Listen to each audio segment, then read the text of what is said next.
съм кмет на град Кърджали. Уважаеми господин Чанев, областен управител на област Кърджали.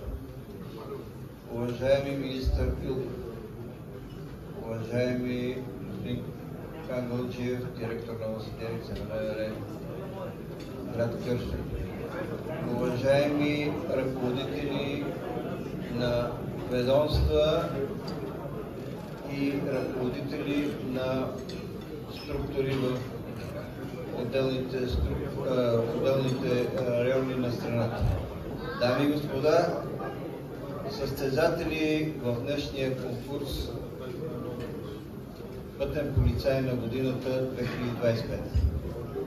31 години този конкурс показва на българската общественост какво представлява пътния полицай. Аз днес бях горд за това, че заедно с всички официални лица успяхме да открием и да присъстваме на този важен момент.